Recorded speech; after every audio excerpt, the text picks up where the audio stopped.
Hey, this is George. Frazier will be with us shortly, and this is Real Talk with George and Frazier. How's everybody doing?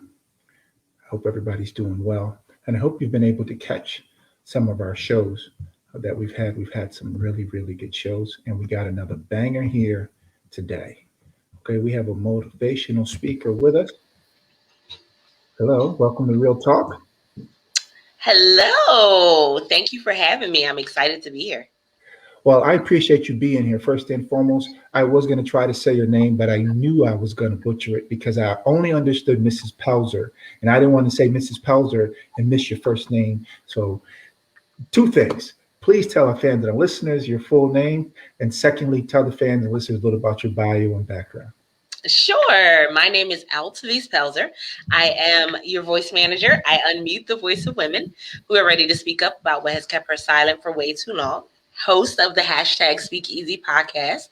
I am an indie author legacy award winner, and I am the author / co-author of 19 books.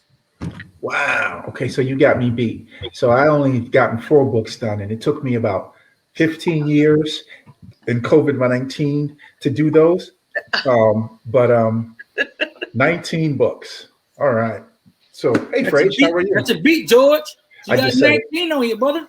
I just said it, man. I just said it. I gotta bow down. I gotta bow down.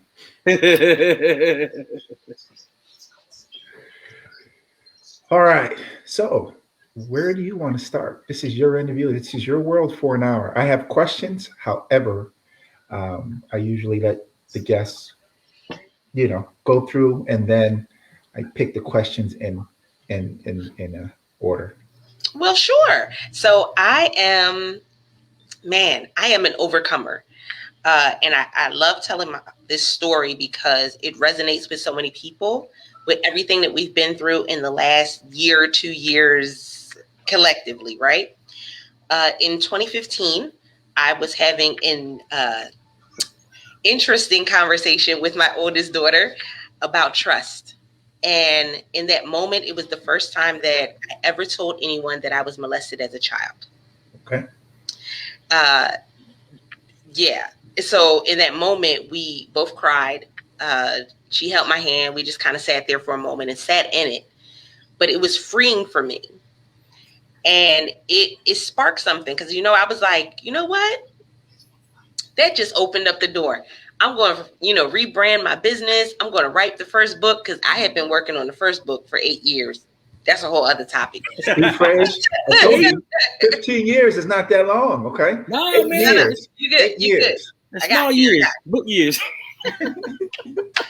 So I said, you know what? 2016 is going to be my year. Y'all, new year, new me. I got this. We're going to move and shake. And I had everything planned. And then December 31st of 2015, I was evicted from my home. At the time, I was doing kinship care for my sister. I had my 3 children, which I was a single mother. So I was a single mother of 4. And we were dragging our stuff out to the sidewalk. I felt devastated. I felt like a failure. And I had a trip planned on January 1st. I said, man, do I have my pity party? Do I have my, oh, woe is me, nothing ever works for me, nothing ever goes right? And, there were so many reasons why, this shouldn't have been happening to me. Or do I take this flight? Now, prior to this time, I would have just went ahead, canceled it. Y'all know we not getting the money back for the ticket. I would have canceled it and just kept it moving. But this year I said, man, you know what? I'm going to take that flight. And for the first time ever, I chose to do something in spite of what everything else looked like. Now, mind you, I moved all of my stuff to storage. Mm-hmm. Me and my children, 4 children, moved into the 2nd bedroom apartment of a good girlfriend that I consider my sister. Not ideal. Right. But I go ahead, I take the flight. First flight, no problem. Second flight, there's no group number on my ticket. Now, I'm an introvert and a creative. I think in my head a lot. Right. I was going to jail, y'all. I was going to jail. The TSA was going to lock me up because I had a fake ticket. But I go to the booth and I let them know that there's no group number on my ticket. And they said, oh, no worries, just go in with group 2. So I'm like, okay, great. I go in with group 2. And so I get in line. They call group 2. I'm great. They call my name over the loudspeaker. So now I'm looking out the window to see if the TSA is like coming down from a helicopter. Right. Carts is coming through. I go to the booth and they hand me a brand new ticket and it's first class. Nice. Wow. Changed everything for me. Because at that point, I learned a lesson that no matter what was going on in my current circumstances, no matter how bad it was, that next step, that next move could be my, walking into a first class ticket. It could be walking into an upgrade that I never asked for, right? Right. That next step could be everything for me. And so after that, published the first book that year. I actually published the first 4. Went, and it's been heck of a journey ever since. I can promise you that. Yes, I know the journey. I'm still on the journey. I just published my books, got them all published last year. And so there's a lot to dissect. I told you I have questions, but I just wanted to hear your. What happens normally is I ask a lot of questions and people just go, I don't give them enough time to speak. So that being said, just being honest, how did you lose your apartment? Because the only reason why I'm asking, not to be in your business, but a lot of people would have said, oh, it was because of the landlord did this, or I didn't qualify for that. And there's a lot of times where people don't take responsibility or own up to the fact of, well, look, I was late. I did make a mistake, something or other along those lines, as opposed to just, they did this to me. Oh, yeah. I was horrible with money. I had a horrible relationship with money. And it's over the last several years, it's been a journey trying to get a better handle and a better relationship with money. But I had a horrible relationship with money. And part of that was this upbringing of, I'm going to do it all on my own and I'm not going to ask for help. Mm-hmm. Yep. That does it every time. I'm going to do it all on my own. I got this. I'm going to figure it out. And then by the time we ask for help, all heck then broke loose. The fire then broke out. And we Right. Can't come. Right, exactly. Like now you at the top of the building in King Kong hand and what you going to do now? Right. Exactly. But yeah, no, it was a horrible relationship with money. It was a poverty mindset. That was a huge piece of it. Always thinking that, I had to settle, not saving. Oh man, it was a combination of several different things. But no. I had to learn to take responsibility from it, over it, because if not, I couldn't grow from it. Right. True. That is true. That's such a good point. Go ahead, Fred. Yeah. So I want to go back a little bit. Let me ask you, so what was the mindset that you had to actually go overcome to get to a point where some people say grow up, or some people say lack of growing up, because the fact sometimes, like you say, I also was terrible with money because I spent money like water. So I was like, I'll make it next week. I'll make it back next week. I got a job. I'm good. I got a side hustle. Oh, I'm good. Then, like you say, when stuff start hitting the fan, bills start piling up, you like, whoa, I got to pay this. Where that come from? I ain't knowing that for. How that come? What? $3,000. I paid that last week. No, you didn't pay that last week. You paid some of it. You paid 10% of it. Not all of it, And I mean, like, some people say it's hard to get out of that mentality because of the fact you were doing it so long. You see what I'm saying? So what made you actually change that mindset to get you out of that transition to from being a habit now to actually thinking better about it? So when I look back on it, I would have to say one of the things that made me come out of that was really looking at myself and saying, are you going to be a mother to your children or not? Mm-hmm. Because whatever I do, they learn. Mm-hmm. They repeat. That's right. And then they teach their children. Exactly. And as a single mother, man, there's so many stereotypes that we come up against on a regular basis. The baby mama. You know those, yeah. Yeah, the baby mama. No, I'm Yeah. not I'm the mother to my children. But in that moment, I wasn't really a mother to my children. Mm-hmm. And that was hard. That was a hard pill to swallow. I wasn't a mother to my children in that moment. Mm-hmm. In that moment, if I really think back over it, I was selfish in those moments. I was materialistic in those moments because we'll go out and we know we got bills to pay. Mm-hmm. Right. And we'll go out and buy this and that. We paying for cable that we ain't even home to watch. Right. We would go. I can tell you the biggest one for me. I would go and buy DVDs, but I was hardly ever home to watch them. Right. Hustler, you got the $5.25. Come on, now $5.25. Listen, be at Walmart on Black Friday buying them $3 and $5 DVD. Oh yeah, it's addictive. Yeah, I get that one. I get that one. Those addictive. I ain't like the red dot, blue dots, and orange dots, man. With This had a whole hustle for it. Yeah, we're gonna go and get all of these, and then I ended up having like a couple hundred DVDs, y'all. It was bad. Well, ain't that bad now. Listen, it was I'll bad. tell you like this. It All was right, bad. DVDs are better than shoes because if you would have said you got a couple hundred shoes, my heart would have been broke. Okay, but DVDs are small. You can slide them in. You can put them in a box. Okay, you can even Now when you give got them a away. couple hundred, That's true. That's true. That's true. I had a container with the DVD because you can no longer sit them all cute on the shelves because you ain't got no more shelf space. Like you buying bookcases to put DVDs on. That's bad. It's bad. It's absolutely true. Absolutely true. But you know, I in my book, I have a book entitled "How to Use Your Credit Rating to Establish Debt Freedom." And that's not the exact title. I'm just paraphrasing it. But you talked about the poverty mindset, and I have a whole chapter on the poverty mindset because I believe that the poverty mindset is predominantly in our communities because we're not taught.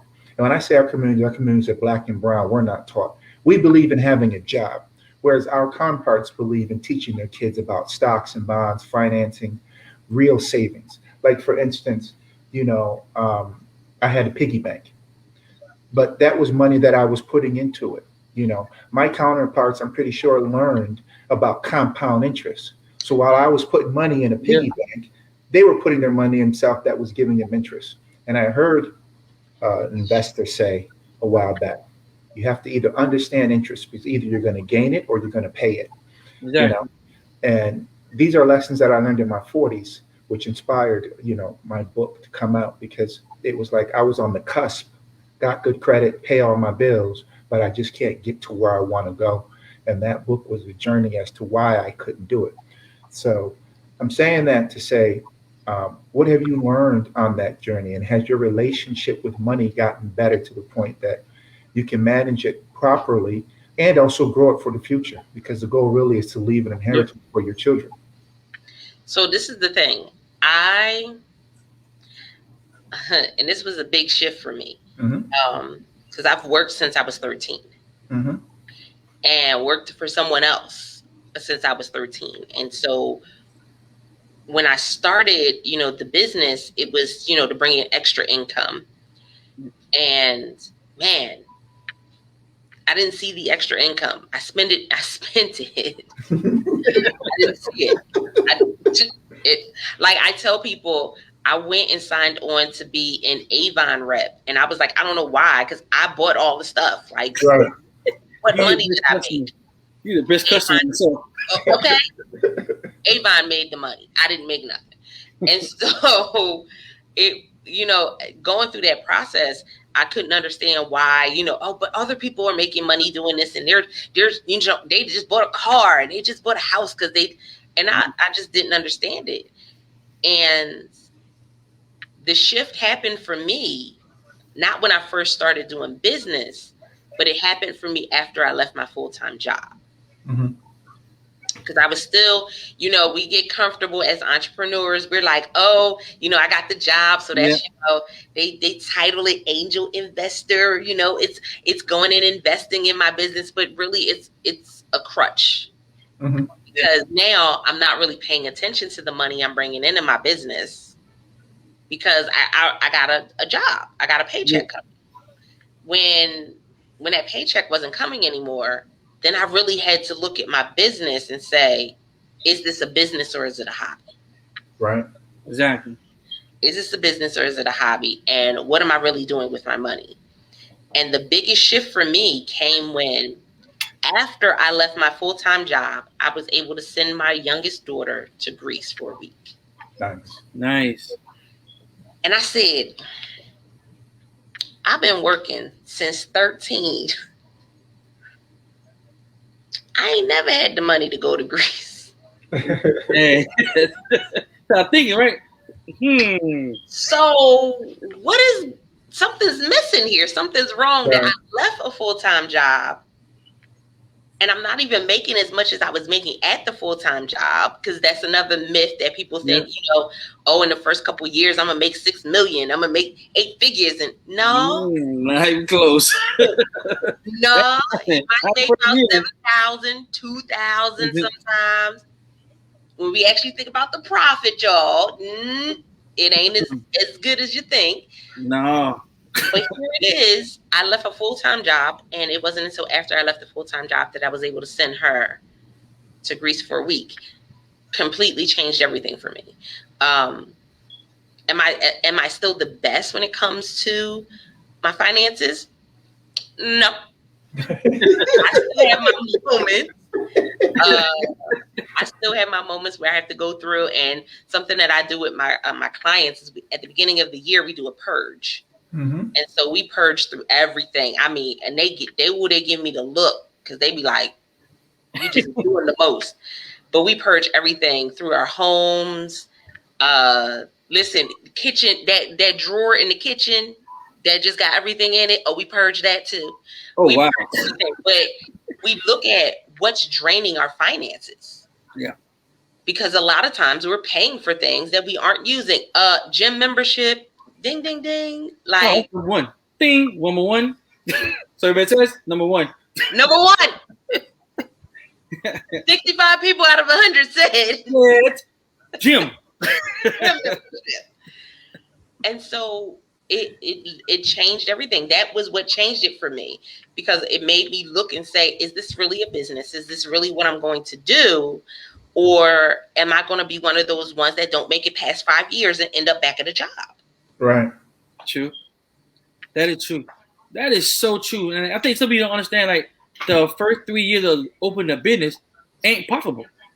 That's basically going back into your business. The first 3 years going back, investing back into your business. And then you mentioned, now, don't get me wrong, there's some people now, there's the 1%. That 1%, Joe can tell me that 1% that actually does break out. You get that, what I tell you, you one deal away from $1 million. The old saying, I'm one deal away. You keep on that one deal. I only need that one deal. And then you never get a deal, but so your partner always get a deal. Right. I get a deal, I never get to say that. And number 10, I tell you, it's always the thing we pass over the most. Yes. We don't go, as small business owners, don't have time to do diligent research. You don't have time to research certain things like niches, percentages of the demographics in our area, who's actually buying stuff, who actually not buying. Do you always go around? Oh, my market not working because you're focused on an area that's not even buying nothing from you. They don't even know what you're selling. Right. You know? And we don't never know that, because if I tell everybody, my business coach told me, if everybody took a business class before they got out of high school, it'd be a whole lot more millionaires and less more poverty-thinking mindsets. And I learned, unfortunately, my high school was very blessed. I learned economics, learned how to invest in stocks, learned how to balance my own bank account. Now, how many counterparts now coming out of school know how to balance checking account? None. So who they rely on? Us as parents to teach them. And like you say, we have bad habits too. It passes down to the generation, then generation. Now we call economical slavery, because now you're working for 30, 40 years and ain't gonna see nothing. Exactly. And I don't know about you, but when I looked at my paycheck, I said, okay, cool, I made pretty good money. Then I look at my retirement, I started crying like a big baby. You met the man with a beard crying like, what? That is all I'm getting? I worked 30 years and all I'm gonna come away with is maybe $500,000, $250,000. What I'm do with that? I added my paycheck up. I made you make almost $2 million out of 30-some years. Yeah. And all they giving you is less than 10%. Let me stop lying. 2% of what you made in your whole entire lifetime. Let's be real about it. You know? I mean, like, so my question is, like, how do you think that knowing what you're doing now, preparing your kids to not fall into that trap of being economically slaves and working 30 years for something they may not even see or be old enough to even be able to accomplish anything out of it? So there's a couple of different things. One is I always push them doing something that they love. And that's one thing that they'll all say.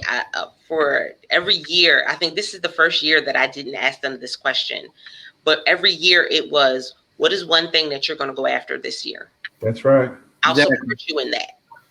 And I'll support you 100%. And it was interesting because it created other opportunities for them. So now they're not thinking of, oh, I have to go to college and I got to get this degree and I got to get that. No, they're thinking, what is it that I love to do that I can go ahead and I can get paid to do? They're looking at, what is it that somebody doesn't like to do that I can do and get paid to do? And so they've always had that other perspective, to the point where my oldest daughter would go and she's big on words and making sure things is in order.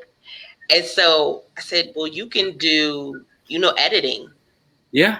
And make a couple $. Guess what? That's what she was doing while she was in high school, editing people's plays and things like that, and making a couple $100. That's what you can do, because guess what? It comes easy to you, and it doesn't come easy to somebody else. Right. And my youngest daughter all my children are creatives. So they've been in musicals. They've been able to go and test the waters. They've been in band and things like that. And so my youngest daughter, she sews. She at one point was making these Mickey Mouse ears that she was doing, and she was doing Mickey Mouse ears that were like clips instead of the headbands. Right. And go for it. Yeah. I'm gonna support it. You know why? Because there's somebody out there that may have had that same idea, and they probably making millions off of it. Who's to say Disney won't come up to her and say, hey, we want to buy this design and we will pay you $1 million just for the design. Exactly. Right. Remember, Mickey ear was a thing. I was growing up, man. Everybody had a pair of Mickey ears, boy. Come on. M-I-C-K-E-Y, M-I-U-I-C. Come on, everybody say that song. Come on now. Jason Timberlake was on the show. Praise, tell on yourself. Hey. Don't tell nobody, man. You can't be telling nobody, George. Tell on yourself, Praise. That's why I just smiled. I said, I'm going to let him tell it. You know, you go throw my brother. See, he did it too. Everybody did. Come on, everybody was fun on TV. We all grew up fun of Disney. So, but you know what's funny? What I like about Disney too, they love young, creativity-minded young kids. Yeah. And they give them great opportunities. And like I tell people, like, if you have a chance to get your kid with Disney, if you can manage their mindset, to keep them thinking as professionals, at the same time be able to keep their childhood, man, they will be brilliant. Oh yeah, and they do set them up. They do. Now, mentally, they ain't all set up, but they set up financially. Like they say, it's how you control your mindset of your kid when you're growing up. Exactly. Teach them. That's anybody though. It's adults. If we get put in front of look at. For instance, you get a contract for $25 million. You never had $25 million in your life. How you know how to manage it? Right. You never had it.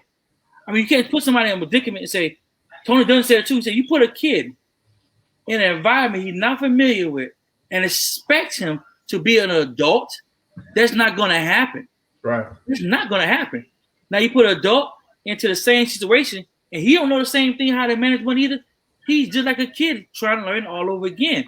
So that's why I say they program now to learn how to finance money, how to begin to understand the root of money. Like George says all the time, you must learn to teach your kids how to maintain it, keep it, know how to spend it, and then rotate it around. So now, like your kids' creativity, how do you teach them how to market that stuff? Like how you teach them like how to show them how to market it, and show them how to create Grow their business, how to invest, how to market, exactly how to invest in itself, everything. Because everything. a kid with $100 is like $1,000 to a kid because he ain't had no. What? Come You on. see what I mean? So if he knows that he can always make that money. See, my thing is with my kids, the reason why I want them to earn $1 first, so they know the importance of $1. Yeah. If not, you're gonna have kids that'll be like, I need $5,000 Yeah. rents. I need to buy this car. I need to wear these kind of jeans. And they don't understand that that's okay if you can afford it. But if you just faking it till you make it and you're going broke doing it, Yeah. that's a particular problem. Because I'm starting to tell my oldest son, he's 13, there's somebody out there outperforming you. In other words, his classmates are into the stock market, buying stocks, looking at stocks, doing stock reviews, maybe not even buying, but in the mindset of how do I put money together to generate income and have my money work? Exactly. I was listening to your story and you were talking about money and everything. And Fraser, you were talking about that 1%. I don't want to say that I was that 1%, but I was lucky. And the reason why I was lucky is because I had a personal in-home training company where I would go to people's houses and train them. You see what I mean? And so because I was doing that on top of teaching martial arts, which was my first business, the money that I made, I never spent it. My wife would tell you my middle name for like 5 years was I don't got it. You see what I'm saying? Because it was just like, I just every time, boom, I ain't got it. Boom, I ain't got it. I don't got it. See what I mean? Why? Because I was trying to get someplace. Exactly. And when I looked and I had tens of thousands of dollars in the bank because I was able to manage it. Now, what did that do? That helped me buy the first house that we bought, our first townhouse, right? And then from that, I had enough history, so to speak, that I could start investing in real estate, and people be like, "Oh no, he's not a risk." You see what I mean? And then I moved into real estate investing. But if it wasn't for that first company that taught me all those things, because like I said in one of my last interviews, I was talking to a guest, I've been everything from the janitor to the CEO of a company.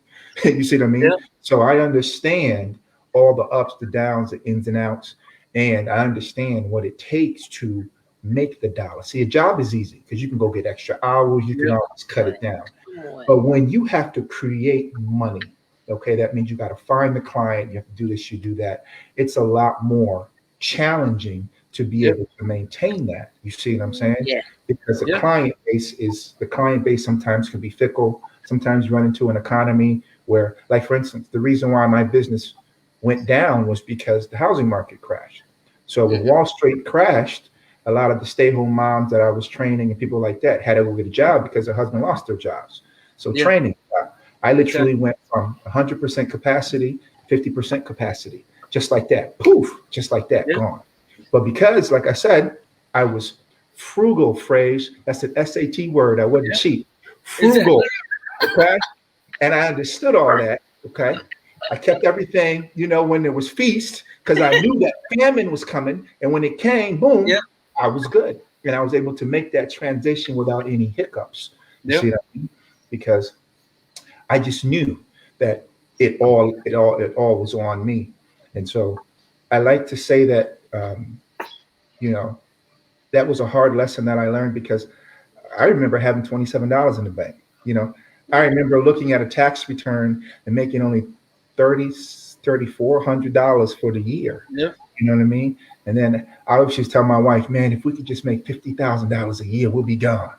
You know what I mean? We got $50,000 a year, and I'm just like, man, we still eating ramen noodles and chicken? Exactly. What's going on? You see what I mean? Yeah. So it's just that mindset and repositioning that mindset. That being said, I want to switch gears a little bit and go into your motivational speaking and some of the titles of your book. Yeah. We got 19 of them. So give us the best 5 of everything that's happening, and how that's working for you.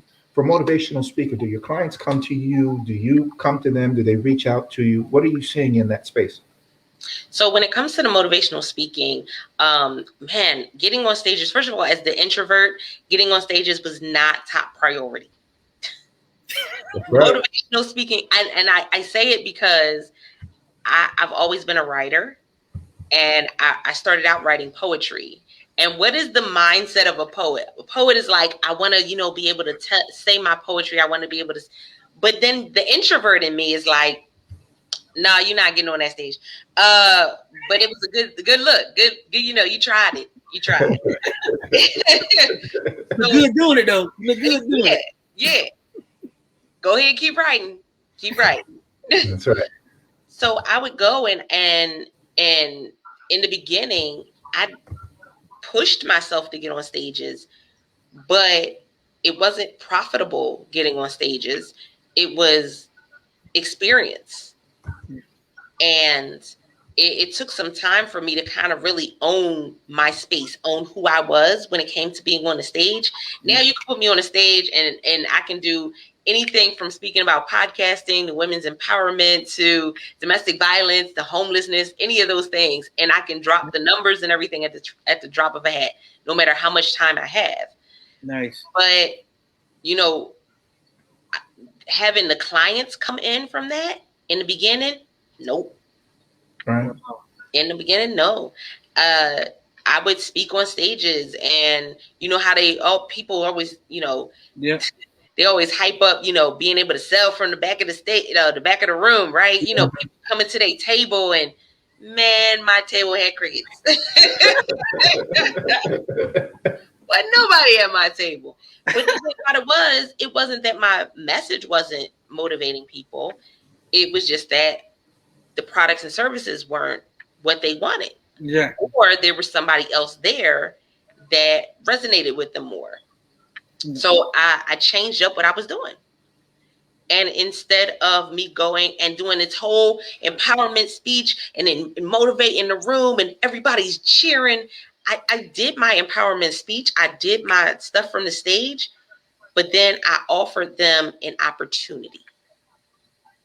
There you go. And so now I'm not selling you something from the back of the room. I'm offering you an opportunity for you to grow in some way. That's and right. So it was them being a guest on my podcast. It was them joining me in an anthology, being a co-author, and telling their story. It was them being a speaker for one of my events or something along that lines. And it changed everything for me because everybody gets motivated when they go to an event. Yep. If you don't, why are you at the event? Why are you there? What are you there for? Like, listen, you could have bought a V8. You didn't need to buy that ticket. That's right. True. That's true. That is so true on that part. You could have bought a V8. So instead of me going and thinking about trying to sell from the back of the room, I had a different mentality. So I could sell from the stage because I wasn't selling a product. I wasn't selling a service. Yes. And people were signing up right then and there. Right. Literally. So people was like, the link is what? I even had people who would go, and when I would offer an opportunity for them to be a guest on the podcast, people would be signing up so fast that somebody was like, wait. I just went to press, confirm. Yeah. And somebody took that slot. Right. Like how fast they were signing up. And it's finding your own way. Yeah. That became a very big networking opportunity for me. It connected me with future clients. It connected me with speaking opportunities. And, it opened up so many doors. But for me, it wasn't selling from the back of the room. And that introvert in me, I saw other authors that would walk around the room and be like, oh, yeah, and I got my book and it's this amount. And I cringed. I was like, stranger danger. Wow. Wait. No.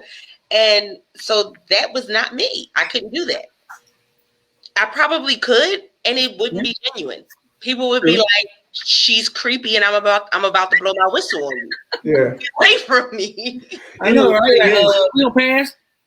Understanding that pain, they don't teach you how to do that. And so unless you have a business background, Yeah. Or a marketing background or something, the reason why I think that a lot of people are successful and not successful is because you have to be relatable.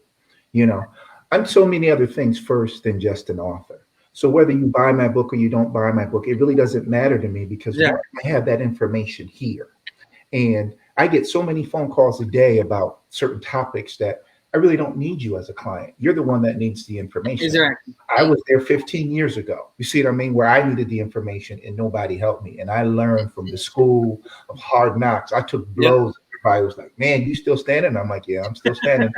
I'm a fighter. You know what I mean? It's going to take more than that to put me down, Exactly. But, it's always being relatable, because like I said in one of my other shows, the podcast that we had I was deathly afraid of public speaking and everything of that nature. I internalize a lot. That's why I don't even get mad. Like people are like, why are you mad? I didn't say anything. I'm mad on the inside because if I got fire. So if I just come out and say something, I'll say something probably so crass or so, you see what I mean? Because I'm angry that I didn't think about it first and say, wait, hold on.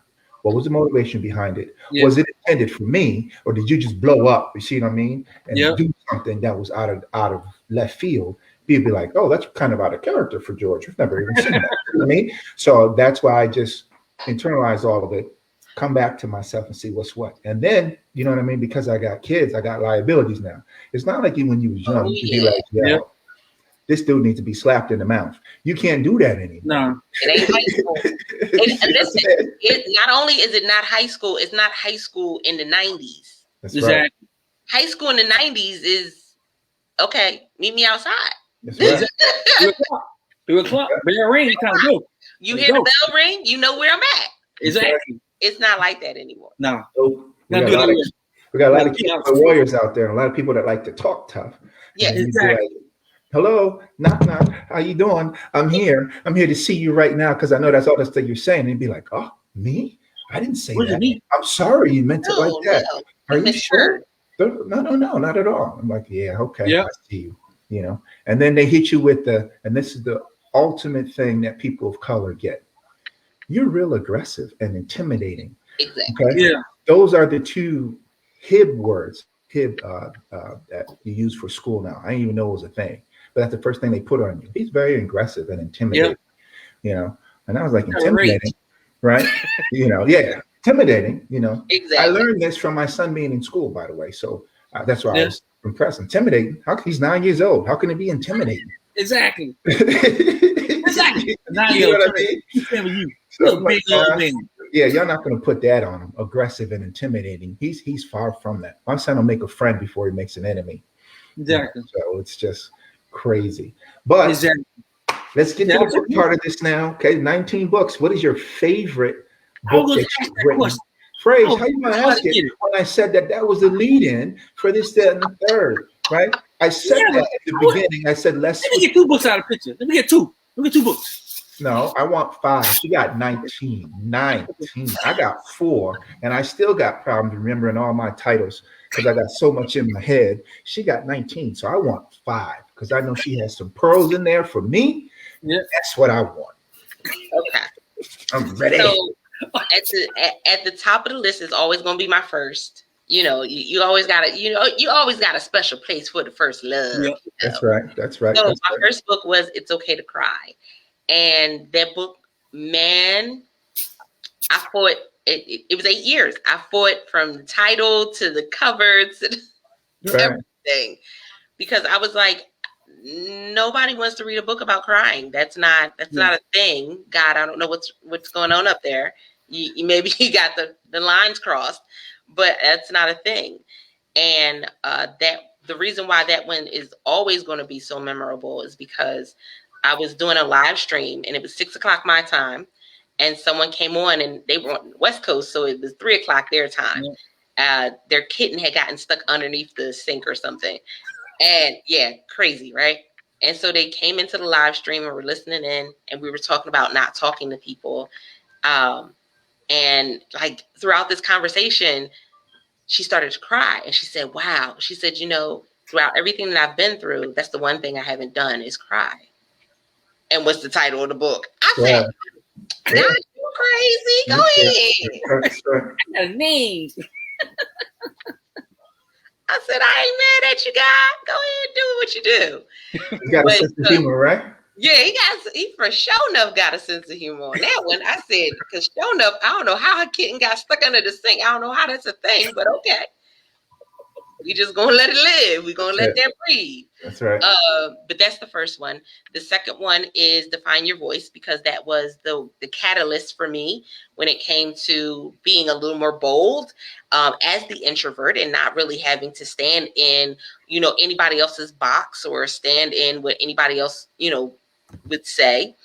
The next one would be Speak Up, which was a book anthology that I was a part of. Dr. George Frazier did the foreword. Les Brown did the afterword. And so that is going to always be a passion project for me, because I was just like, it's Dr. George Frazier and Les Brown. That's right. But it was also, Speak Up is a book for those who are ready to be speakers. It literally covers all these different aspects of speaking. There's 32 co-authors. And man, they left nothing on the table, y'all. They put it all in there and made sure that you had exactly what you needed. And then the last two would be the two anthologies that I put out through my business, through World Voice League, LLC. And one is A Stage of Their Own. And the last one was #Unmuted. #Unmuted because it's a movement. It's a whole thing that we're doing where the book was not for us to sell the book. Gotcha. That's kind of odd, right? Right. Yeah. It's kind of odd, right? But here's why. So we wrote the book. It's 9 women coming together, telling their stories of moving from tragedy to triumph. From a woman who fought for years to get the autopsy report for her son, and literally fighting the city for years to get the autopsy report, to, things that we've gone through, women going through domestic violence and teen pregnancy and that whole process. And it opened up, so many different dialogues for other people that were reading it. I said, well, this is a project. And it went to it being something bigger, which is the Unmuted box. And so, Lord willing, in 2021, we'll be launching the Unmuted box, and the book will be in the box, along with some other items for self-care, some items, a journal, pen, and we will be gifting the box to women who are in domestic violence shelters, who are in homeless shelters, and women's organizations around the world.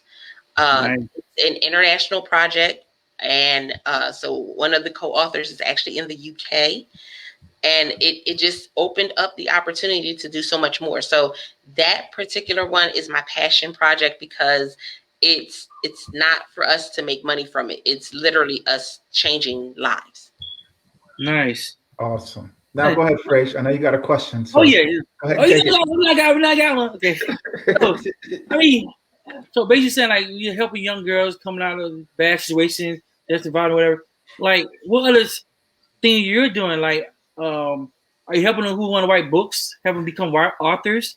Are you helping them show the steps of being able to publish their story, show them how to do it properly? Like, is that some of the things you have lined up or are in process of doing now?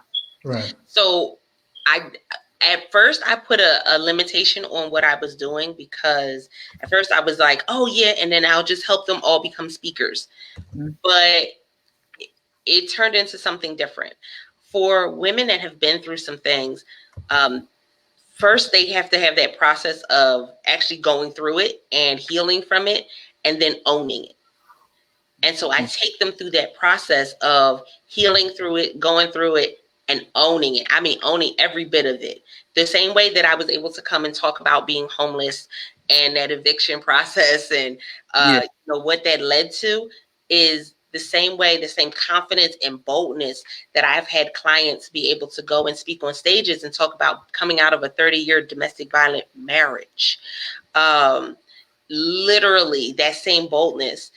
And it took some time, but there was something missing in the industry when it came to women, telling their story. Mm-hmm. And that was the piece of it. It was, I got to heal from it because I want to be better, not bitter. Exactly. And then I have to be able to own it and make it a cornerstone for what I want to do. So for some women, they may want to write the book. For others, they may want to speak or do a podcast. For others, they may just say, you know what, I want to create a bakery, but I want to use my story of being homeless to really fuel that. And maybe, one day a week, I'm going and I'm taking baked goods to homeless shelters, or I'm going out on, Skid Row in California, and I'm handing things out there. It's really owning it. And I think that was the hardest thing for a lot of people, because there's this shame that comes with a story. Gotcha. Yeah. Now I'm gonna piggyback that quote. I'm piggyback of that though. Now, wait, hold on, Fresh. I used to do a boot camp, right? I have to tell the story there, but I used to do a boot camp for young teenage. They call them pre-teenage juveniles, right? Before they get to the system, we need to get them and bring them out of the system, and we had to nurse them. And the one story I would tell everybody was a 14-year-old girl who became a prostitute at 14, and it wasn't because she had lack of support. It wasn't because and the fact of the matter, the wife had left the husband. He raised him by himself. He had to work long hours to pay bills. So when we first talked to her, we thought, oh man, what's she going on? We did the bad side of it. Then her story was the fact that she wanted to help her dad pay bills, but she didn't know how to do it. And she don't know what she was. She overheard a conversation on social media that you can make so much money by selling your body. In a few hours, however makes a few hours, you make thousands of dollars that she thought she gonna make. It didn't come out that way. And he didn't notice till one day his friend, not saying anything, who didn't know who she was, picked her up. And now here's I tell you how it's good to have male people who actually look up to you and without taking advantage of you. He called his friend right then and there, called him on the phone and said, "Hey, Bo, you need to go right now. Like right now, bro." Now my habit help save your daughter's life. His habit that God works in mysterious ways. Yeah. He ended up coming up on her. And then he brought her to us. And the first thing she always said was that I never had a mother to show me what to do or what not to do. My dad is a beautiful person. But if certain things happen, he can't teach me how to be a woman because he's not a woman.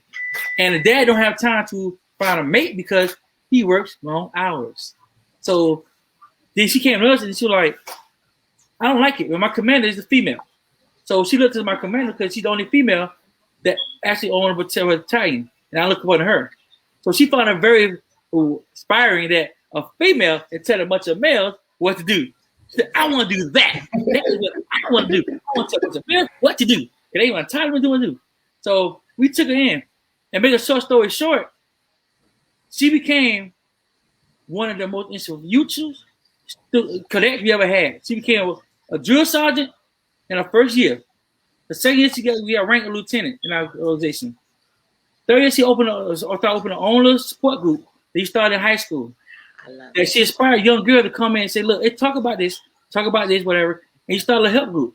And she just bring them to us.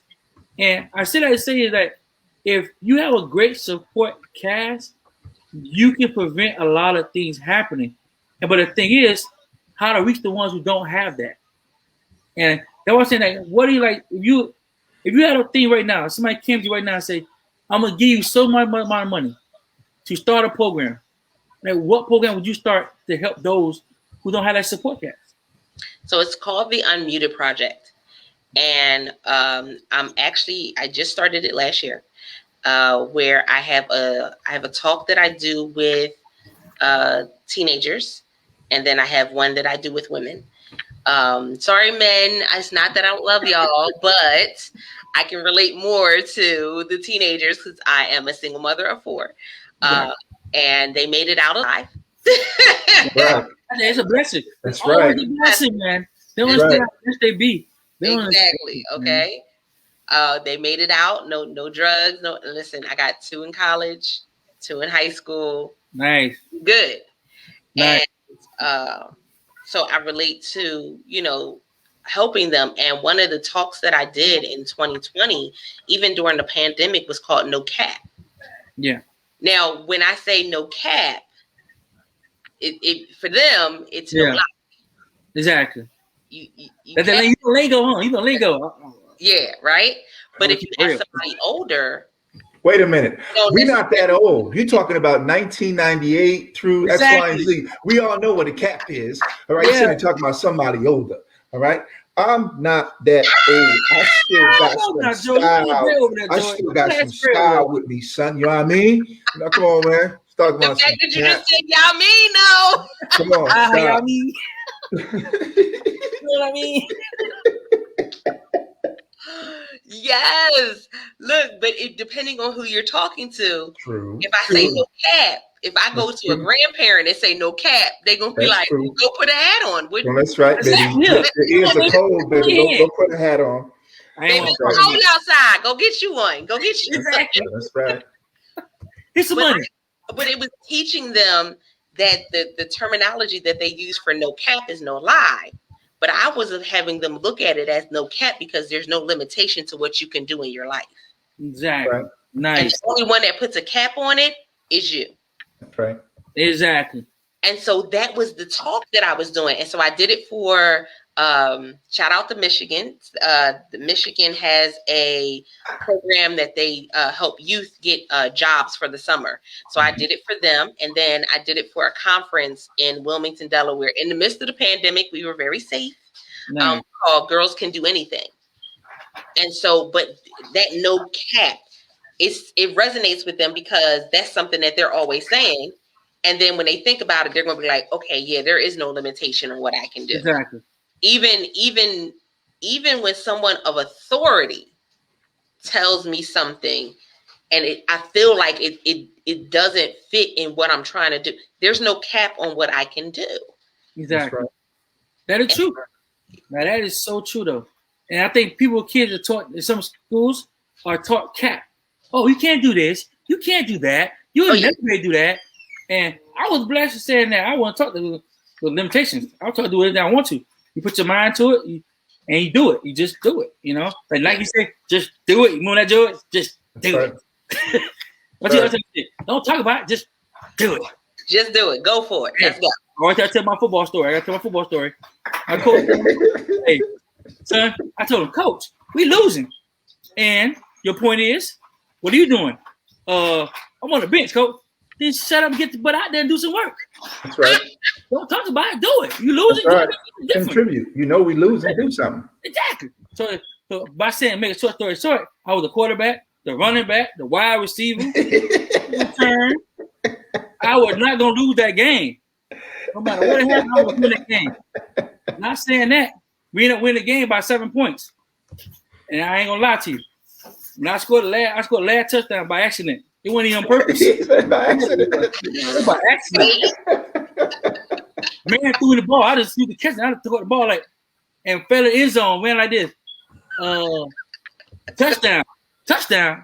What happened? Because the play was supposed to be a dummy play. I wasn't supposed to get the ball at all. I was supposed to want to get out down the field. I catching the ball like scoring a touchdown. Like the coach said, "Oh, I'm sorry. I changed. I told him to throw it to you. You wide open. My way. You lied. Right. You want to win, right? 240. I know you can catch the ball." That's it right there. That's it. So I'm saying that like, what story you use to motivate young girls to inspire them to do better? Inspire your great achievements. Like, what do you use to flow them through that? Well, it's a couple different things, and I always go back to what I do with my children. And so I'm always, I'm pushing them. Whatever you're going to do, I'm gonna support you. And so my oldest daughter in middle school, they had something called Destination Imagination. And it's improv and basically like intro to acting and stuff. But it's a great competition. They do it locally, then they do it state, then they do nationally. And, she said, okay, well, I'm going to audition. I'm going to audition for the team. Great. And so I show up at the school because she's going to audition after school, and she's about to get on the school bus. And I'm like, so like, where are you going? She said, well, Mom, you were supposed to do like some type of story and create something to go with it. You know, in order for you to do this audition. Yeah. And I said, okay, Ann. She said, well, I didn't do it. Okay, Ann. You said you were going to audition for this. I'm here. We're auditioning. Exactly. We're auditioning. Let's go. So she goes in and she's in the room. And so she's like, and then remember, she's all my children are creatives. So she's like sitting there, and the teacher that's running it, she's like, okay, well, you know, everybody has to have their story that they're doing. And my daughter is writing this story as she's sitting there. And everybody else is doing their presentation. She, you know, she's clapping for them, and she's going and writing the story. And she presents this story. And the teacher looks at her and says, I expect more from you. She said, I absolutely love the story. She said, but I want you to be better prepared. So I'm going to have you redo it. It's crazy because she almost got on the bus. Yep. And didn't even go. Exactly. And even though it hurt her to hear the disappointment, it reinforced the fact that there's something there. Because you were able to do a story in the time that you were sitting here. That's right. That literally was amazing. Like it blew the teacher's mind, this story that she created. She's like, I don't know where you got this from. Needless to say, she went back, she redid it.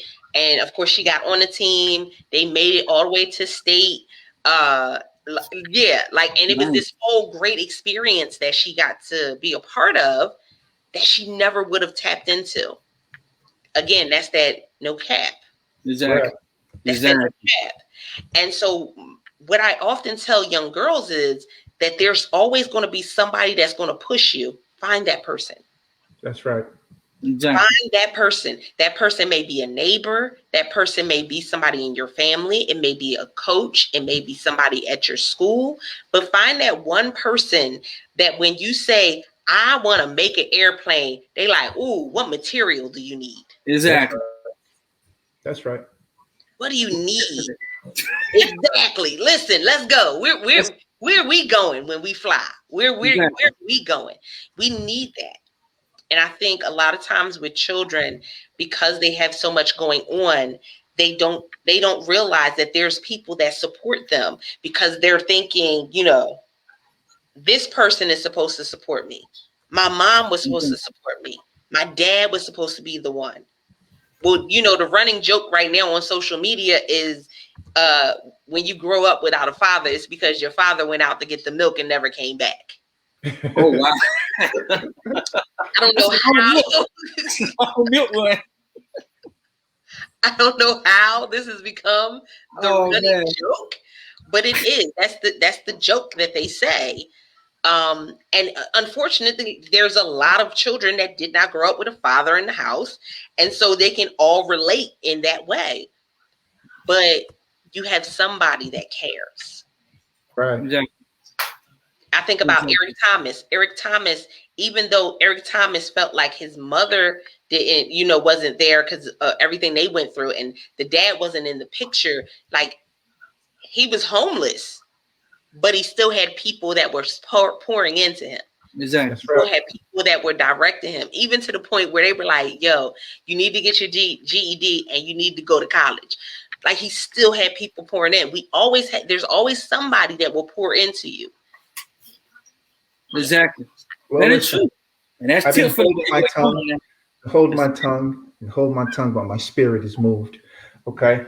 Yeah. I know that you don't have men to talk and mentor, but we're here as resources to help you as guest speakers if you need it for a men's program. Because, definitely. you know, I know as a father and my daughter, Okay, say it again. You see all these little gray hairs right here? That's my daughter. Okay, that's my heart. I love her with my whole heart. Okay, she got me like this, but don't tell her I said it, I because if know, you right? say it, then it's over. It's a wrap. I still got to keep my man stuff up when it comes to her, but that's how she got me. All right.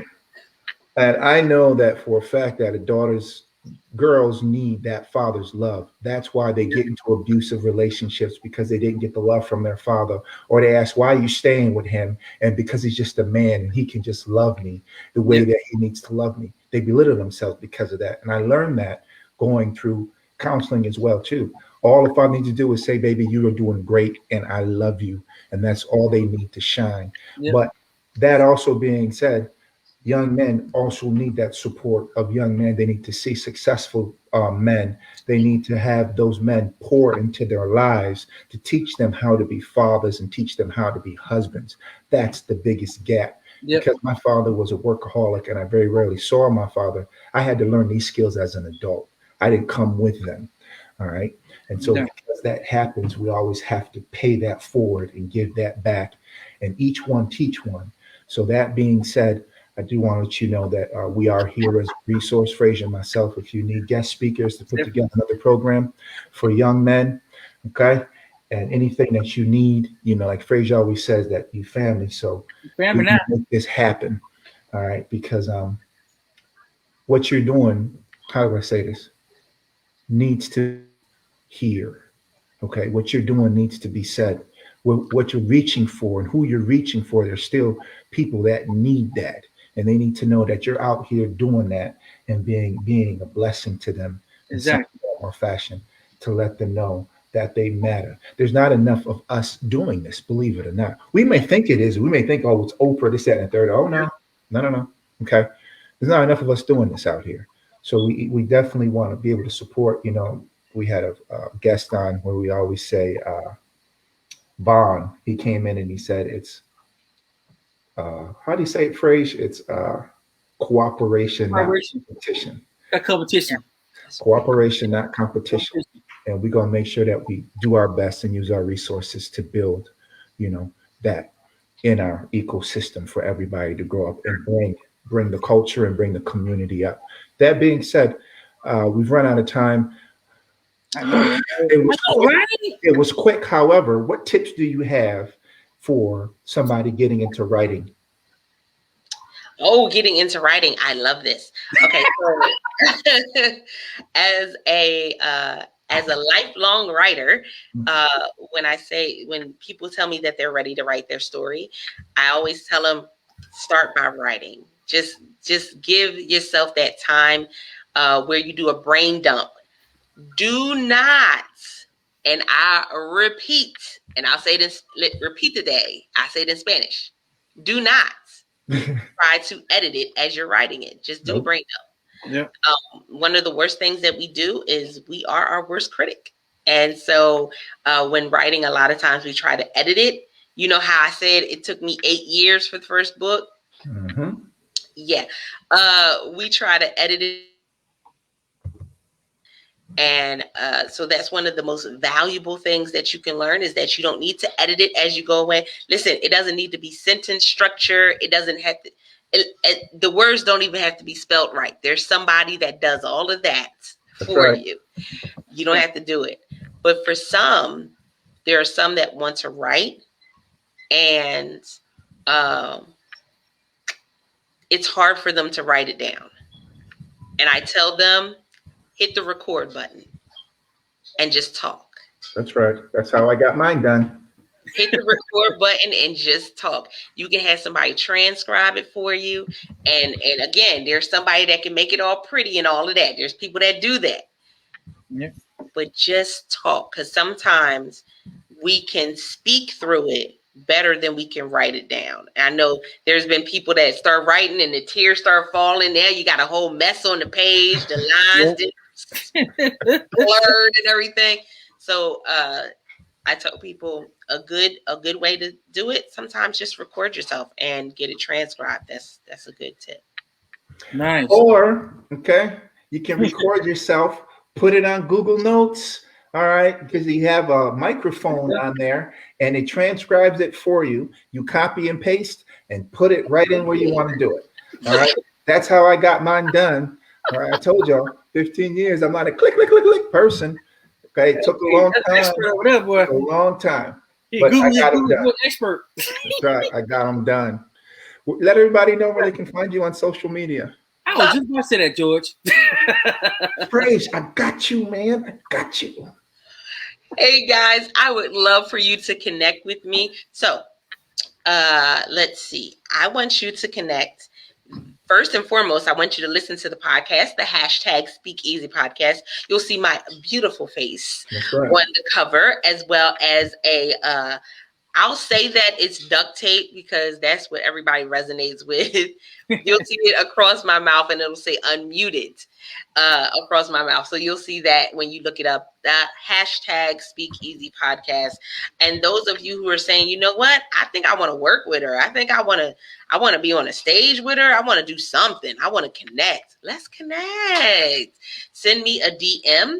I am at Altovise Unmuted on most social media platforms. You can send me a DM. The most popular ones right now for me are going to be on Instagram because it's connected to Clubhouse, and you know Clubhouse is the thing right now. But so I gotta be active over there. But definitely connect with me either there, or you can connect on Facebook as well. Still Altovise Unmuted. I would love to hear from you, and let me know that you heard me from this episode, because I want to, be able to run that back to them and say, listen, they was listening in. Let me tell you what they said.